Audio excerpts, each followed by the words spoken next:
ज्योती लक्ष्मण जाधव, जिल्हा परिषद प्राथमिक शाळा काळाडोह।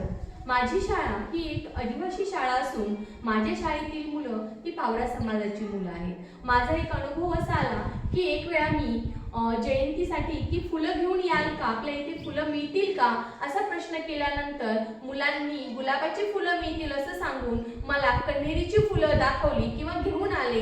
तेव्हा मला या शैक्षणिक साहित्याची गरज आहे असं मला वाटलं, म्हणून हे मी ट्रीज अँड फ्लावर्स हे एक कॅलेंडर बनवलं आणि याच्यामध्ये वेगवेगळ्या झाडांची चित्रे, त्याचबरोबर वेगवेगळ्या फुलांची चित्रे याच्यामध्ये स्टिकर्स किंवा चार्ट लावलेला आहे।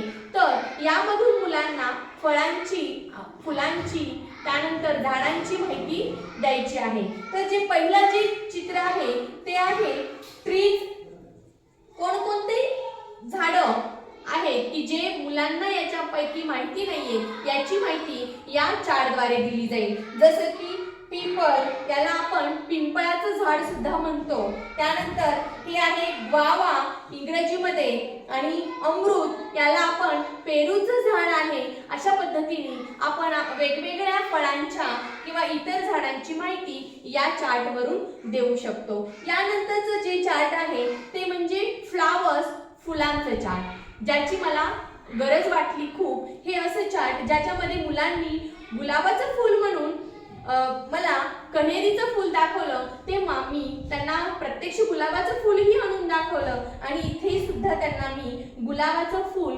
कोणतं याची सुद्धा त्यांना मी ओळख करून दिली। अशाच पद्धतीने त्यांना वेगवेगळ्या फुलांची माहिती या चार्टद्वारे दिली जाऊ शकते। म्हणून हे मी चार्ट माझ्या मुलांसाठी बनवलेलं आहे। धन्यवाद।